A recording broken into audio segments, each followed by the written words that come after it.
Pamalandong, kauban ni Pastor Stan. Gutlo sa pagpamalandong. Pagka-Diyos nun, kini ang atong pamalandungan karon. Pagka-Diyos nun. Unsay mo abot sa imong huna-huna kung makadungog ka sa pulong pagka-Diyos nun? Mga balaod? Mga patakaran? Mga ginadili? O mga relihiyoso bang mga tao kinsa kanunay mo ingon, ayaw na, gidili na, ngilad na, ayaw buhata. Ang pagka-Diyos nun, gikinabuhi pa ba ni ining panahon na karon? Diin ang social media o internet, labihang kusuga og nagkanap. Umubalik pa kita sa kanhing panahon, diin wala pa kining mga butang nga aron makakinabuhi ta nga Diyos nun. Ang pagka-Diyos nun, dili kultura, dili uso-uso. Kini kahimtang sa kasing-kasing.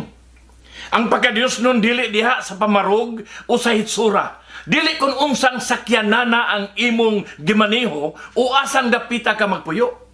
Wala kini diha sa imong gusto o sa imong sukdanan nga imong ipamugos sa uban. Paminawi.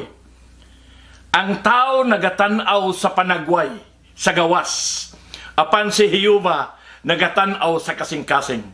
Unang Samuel 16:7. Ang pagka-Diyos noon buhat kini sa kinasuluran. Kahimtang kini sa kasing-kasing. Ako siguro nga ang tao nga Diyos noon mao siya kansang kasing-kasing nangandoy sa Dios. Matinud-anon kaniya ug sa iyang pulong. Gigutom o giuhaw ug dugang pa kaniya. Adlaw-adlaw. Si David mituaw, ang akong kalagi uhaw sa Dios nga buhi. Salmo 42:2. Kini mao'y pagka-Dios nun. Madato o kabus ka man, mabatanon o matiguang, masyudad nun o mabukid nun, mapangulo ka o sumusunod lang, maputi ka o maitom, maminyo o saranhon, edukado o wa kay kinaadman. Ang pagka-Diyos nun, wala diha ni ining tanan. Dili kini mabutang nga ang mahinungdanon, kundili ang naa sa hinyap sa imong kinasuluran. Ang pagpakaila sa Dios, pagpatalinghog kaniya, ug sa paglakaw uban kaniya, diha sa pagka-Diyos nun. Ang pagka-Diyos nun, magabato ni ini nga mga kalidad, ni ini nga mga kinaiya.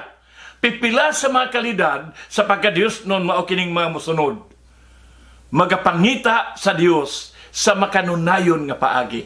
Una, uban sa bugos ko nga kasing-kasing gipangita ko ikaw. Salmo 119:10. Ipasukad sa Dios ang tanan nimong desisyon o pagpili.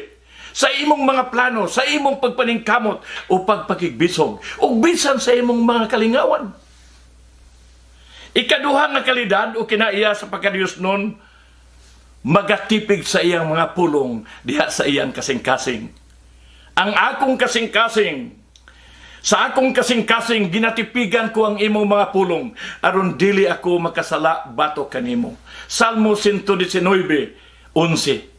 Sa nadeposito na nimo ang iyang pulong sulod sa imong kasing-kasing, sa iyo na lamang nimo ang pagkuha ni ini sa panahon nga gikinahanglan mo kini batok sa pagsulay o sa kasalanan. Ang ikatulo nga kalidad o kinaiya sa Dios nun, magasugilon sa uban mahitungod sa Dios. Ang akong mga ngabil, gisugilon ko ang tanan mong mga tulumanon. Salmo 119:13. Kahibulungang mga butang ang magakitabo sa isugilon nimo ang Dios ngadto sa uban. Magakaanam kag kalig-on. Ikaapat, magakalipay diha kaniya. Nagakalipay ako sa dalan sa imong pagpamatuod. Salmo 119:14. Ang kalipay sa pagtuman o pagsugot nimo sa iyang mga kabalauran o pagpamatuod, magaawas sa imong kinabuhi nga makita sa katauhang nagapalibot kanimo. Ang ikalima, magapamalandong sa iyang mga pulong sa tibuok nga adlaw. Sa imong mga lagda, magapamalandong ako, ug magatahod ako sa imong mga dalan. Salmo 119:15. Isukip ang pamalandong sa iyang pulong sa magamaneho o sa pasahero ka sa sakyanan, sa imong adlaw-adlaw nga pagpanarbaho, sa pamalandong sa kabuntagon o sa kagabion. Kini ang mga kalidad sa pagkadiyos nun. Ginaingon nga ang ubang mga mananap mabuhi sa pila ka adlaw o semana nga walay inom-inom og tubig. Pero ang usa, ang lagsaw, dili.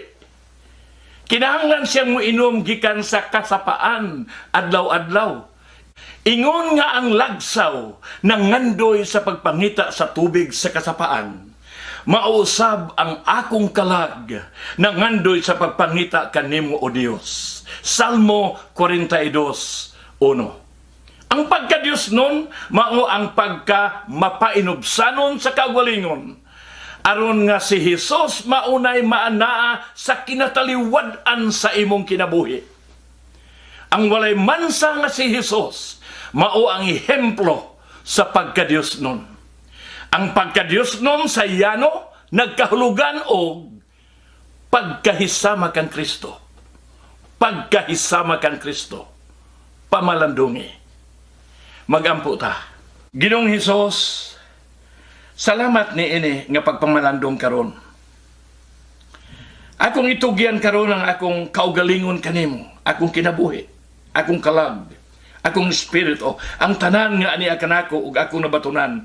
Tabangi akong mutubo sa pagpakaila kanimo o Dios. Ug nga mahisama ako kang Kristo nga akong Ginoo, akong manuluwas, akong hari. Salamat sa imong tabang o Dios, sa ngalan ni Ginoong Hesus. Amen.